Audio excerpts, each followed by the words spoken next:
The American housing market has come to a standstill. It's like a ghost town out there. Buyers and sellers are just sitting on the sidelines, stuck in a standoff filled with uncertainty. Gone are the bidding wars and crowded open houses. Now, making a deal feels like a rare event. This isn't just a slowdown, it's a full-on freeze, and you can feel the quiet crisis hitting neighborhoods everywhere. Now, here's the kicker. The housing market today has already gone through 5 out of 7 stages of a total freeze. We're not just approaching this pattern, we're already in it. This is how markets crash, and why everyone thinks this time is different. But the numbers don't lie. We're on the brink of a historic standstill, and it's happening faster than we want to admit. The American housing market has come to a standstill. It's like a ghost town out there. Buyers and sellers are just sitting on the sidelines, stuck in a standoff filled with uncertainty. Bidding wars and packed open houses are a thing of the past. Now, sealing a deal feels super rare. This isn't just a slowdown, it's a total freeze, and neighborhoods everywhere are feeling the crunch. Mortgage rates are skyrocketing, now over 7%, which is a far cry from that dreamy 3% we used to hear about. This change has really messed with home affordability. What used to be a manageable monthly payment is now a heavy financial load, making homeownership feel out of reach for so many. For a whole generation, the dream of owning a home isn't just delayed. It feels like it's been wiped off the map by these crazy interest rates. While buyers are being priced out by punishing rates, sellers are finding themselves trapped by stubbornly high home prices. Although the meteoric rise has slowed, and prices are even starting to plateau or dip in some regions, they remain near historic peaks. This creates a powerful disincentive for homeowners to list their properties. They look at the market, see fewer buyers, and fear they won't get the blockbuster price their neighbor got last year. The fear of selling too low in a cooling market is just as powerful as the buyer's fear of paying too much, creating a stalemate where no one is willing to make the first move. It's a wild situation out there. We've got a shortage of homes, but prices are sky high. Seriously, there aren't enough houses for sale to meet even the low demand. The few homes that are available are so pricey that most people can't afford them. It's like a grocery store with bare shelves, but the stuff left is locked up and costs a fortune. Homes are out there, but buying one feels impossible. The brutal impact of rising borrowing costs has been most acute for one critical group: first-time buyers. They are the lifeblood of a healthy housing market, the ones who allow existing owners to trade up. But they have been effectively frozen out, locked out by a triple threat of high prices, high rates, and the immense difficulty of saving for a down payment in an inflationary economy. Without them, the entire property ladder collapses. The entry-level rung has been sawed off, leaving the whole system teetering and immobile, unable to function as it was designed. Investors who scooped up properties when rates were super low are now sitting tight. They've turned single-family homes into rentals and are raking in steady cash. With low-cost mortgages, they're in no hurry to sell, hoping the Federal Reserve will lower rates again so they can cash out at the top. This wait-and-see approach is tightening an already weak supply, keeping thousands of homes off the market and out of reach for families wanting to buy. The stagnation is particularly visible in the luxury and suburban markets, the very sectors that boomed during the pandemic. As companies call employees back to the office and the romance of remote work fades, buyers are fundamentally rethinking their lifestyle priorities and their willingness to pay a premium for a sprawling home far from the city center. The once insatiable demand for home offices, bigger yards, and exurban tranquility has cooled dramatically, leaving these high-end markets eerily quiet and stagnant. The ripple effects of this freeze are now spreading throughout the wider economy. One of the key drivers of consumer spending, home equity extraction, is slowing to a crawl. For years, homeowners treated their houses like ATMs, cashing out their equity through refinancing to fund renovations, vacations, or other major purchases.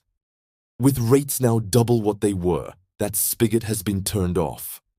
This sharp reduction in disposable cash is dampening consumer spending, acting as a powerful brake on the broader economy and threatening to weaken sectors far beyond real estate.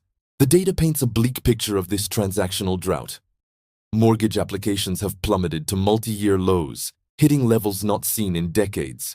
This isn't just a dip, it's a collapse in the pipeline of future home sales. It's the clearest signal yet that the slowdown is not a temporary blip, but a prolonged period of inactivity. Every week, the numbers confirm what realtors and lenders on the ground already know. The market is not just cold, it's in a deep freeze, and there are no signs of an impending thaw. This deep freeze, however, is not uniform. We are seeing significant regional disparities emerge, creating a fractured and unequal national market.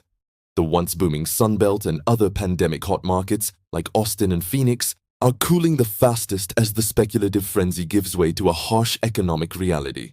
In contrast, some legacy urban areas and more stable, established markets are proving more resilient, their prices holding firm due to chronic undersupply and persistent, if subdued, demand. This creates a confusing landscape where a national story of stagnation masks regional pockets of sharp decline and stubborn stability. The freeze extends even to the creation of new homes. Homebuilders who were racing to meet demand just a year ago are now slamming on the brakes. They face a toxic cocktail of high material costs, persistent labor shortages, and most importantly, a shocking lack of buyers. With their own financing costs rising and their confidence in the market collapsing, many are pausing or canceling new projects altogether. This decision, while logical for their own survival, will only worsen the long-term housing supply crisis, ensuring that even if demand returns, there won't be enough homes to go around. High rates and economic uncertainty are making sellers super hesitant to list their homes. It's all about confidence, or the lack of it. They see a stagnant market and worry they won't make enough to cover the hassle of moving.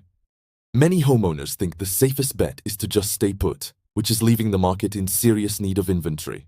This reluctance is amplified by the golden handcuffs of low-rate mortgages. The vast majority of existing homeowners are locked in with mortgages secured at rates of 4% or less. They are unwilling to sell their homes and trade a 3% mortgage for a 7% one, a move that would often mean a smaller house for a higher monthly payment.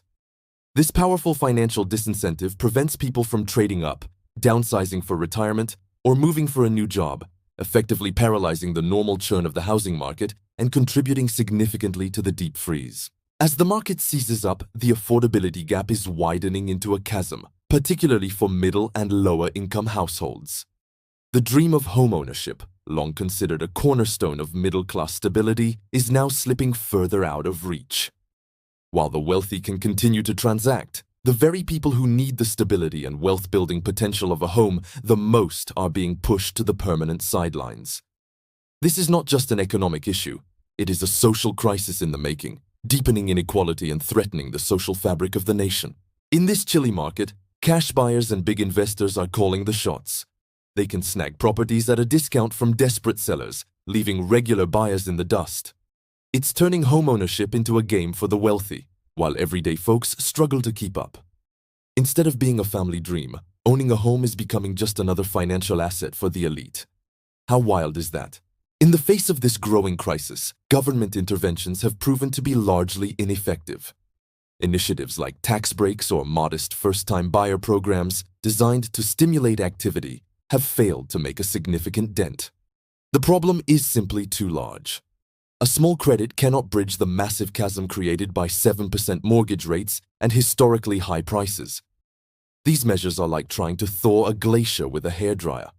The scale of the problem dwarfs the proposed solutions, leaving demand utterly unresponsive and the market firmly frozen. The slowdown is now sending shockwaves through the vast ecosystem that depends on real estate transactions. Mortgage lenders are laying off staff, real estate agencies are consolidating or closing, and armies of realtors are seeing their incomes evaporate. Beyond them, the chill is spreading to movers, home inspectors, furniture stores, and contractors. Local economies that rely heavily on property taxes and the economic activity generated by home sales are beginning to feel the strain, a sign that the housing market's deep freeze is becoming a drag on the entire nation's economic health. The anecdotal evidence from the ground is just as stark as the data. Open houses that once drew crowds are now eerily quiet, with realtors standing alone in empty living rooms. Listings that would have been snapped up in a weekend now sit on the market for months, their online view counts dwindling. The frenzied bidding wars that defined the last decade have become a relic of a bygone era, a rare spectacle reserved for only the most elite and desirable properties. For the rest of the market, the dominant feeling is one of silence and waiting. Analysts now warn that this precarious state of affairs cannot last forever.